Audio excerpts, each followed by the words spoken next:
She came to buy his art, but ended up winning his heart.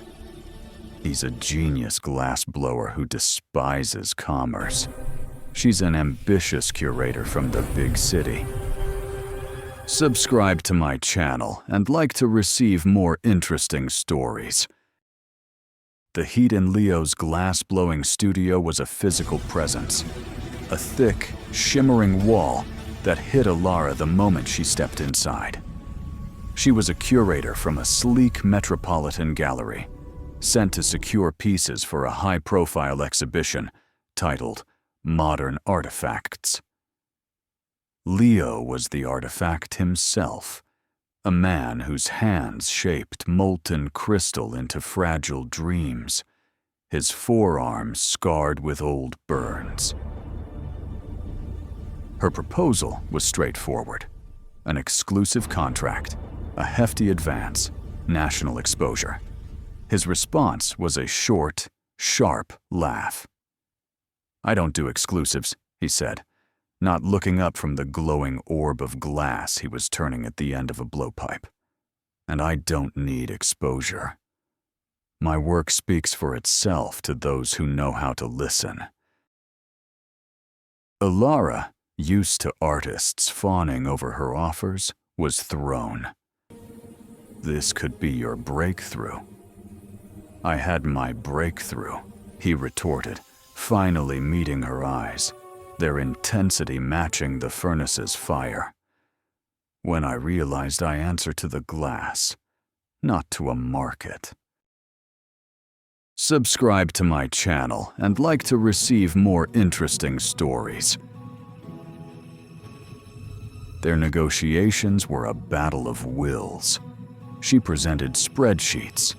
He showed her the way light fractured through a cobalt blue vase. She talked about branding. He talked about the soul of silica sand. He was obstinate, infuriating, and impossibly talented. She was calculating, ambitious, and utterly captivated. The turning point came when a corporate client, one of Alara's biggest, demanded Leo alter his signature style for a commercial commission. He refused. The client withdrew, and Alara's reputation was on the line.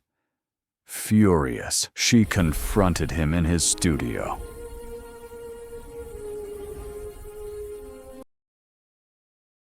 "That commission would have paid your rent for a year!" she shouted over the roar of the furnace. "I don't rent," he said calmly. "I own this place, and I won't let my work be diluted. Your stubborn pride is going to leave you broke and forgotten." "Then so be it," he roared back, slamming a tool onto a workbench. The sudden silence was deafening. "Why do you care so much?" The question hung in the superheated air. Alara had no answer. Or rather, she had an answer she wasn't ready to admit. She cared because his integrity mirrored a secret part of herself she'd buried beneath corporate strategy. She cared because the fire in his eyes was starting to burn in her own chest. She didn't leave. Instead, she picked up a pair of heat-resistant gloves.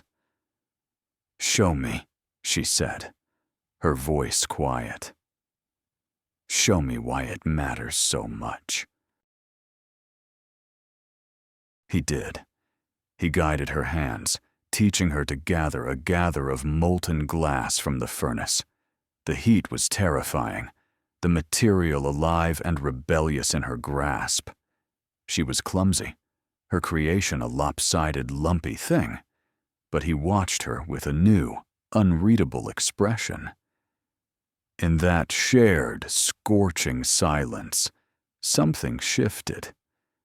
The professional tension melted, replaced by a raw, magnetic pull. Later, After the furnaces were banked and the studio was lit only by the moon, he kissed her. It was not gentle. It was acclaiming, as fierce and transformative as the fire he worked with. It tasted of ash and ambition and a desperate, shared hunger. Subscribe to my channel and like to receive more interesting stories.